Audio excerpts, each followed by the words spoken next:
Ça s'appelle le langage du corps.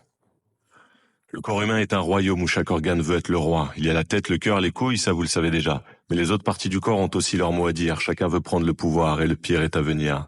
Il y a bien sûr la bouche qui a souvent une grande gueule. Elle pense être la plus farouche mais se met souvent le doigt dans l'œil. Elle a la langue bien pendue pour jouer les chefs du corps humain. Elle montre les dents, c'est connu, mais n'a pas le cœur sur la main. Seulement la main n'a pas forcément le monopole du cœur. Elle aime bien serrer le poing, elle aime jouer les terreurs. Elle peut même faire un doigt, elle ne fait rien à moitié. La main ne prend pas de gants et nous prend vite à contre-pied. Le pied n'a pas de poils dans la main mais manque d'ambition. Au pied levé, je dirais comme ça que le pied n'a pas le bras long. Les bras eux font des grands gestes pour se donner le beau rôle. Ils tirent un peu la couverture mais gardent la tête sur les épaules.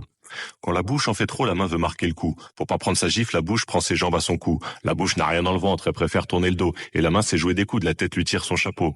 Mais l'œil n'est pas d'accord, il lui fait les gros yeux. Ils sont pas plus gros que le ventre, mais l'œil sait ce qu'il veut. Car l'œil est la dent dure, le corps le sait, tout le monde le voit, à part peut-être la main qui pourrait bien s'en mordre les doigts. Et la jambe dans tout ça, eh bien, elle s'en bat les reins. Elle est droite dans sa botte et continue son chemin. Personne ne lui arrive à la cheville quand il s'agit d'avancer, même avec son talon d'Achille, elle trouve chaussure à son pied. Les pieds travaillent main dans la main et continuent leur course. Jamais les doigts en éventail, ils se tournent rarement les pouces. Ça leur fait une belle jambe, toutes ces querelles sans hauteur. Les pieds se foutent bien de tout ça, loin des yeux, loin du cœur.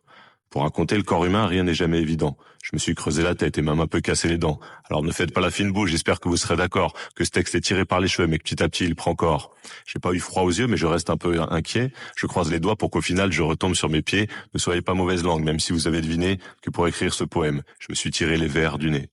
C'est une fable, en fait. Encore malade. C'est une fable, c'est le langage du corps.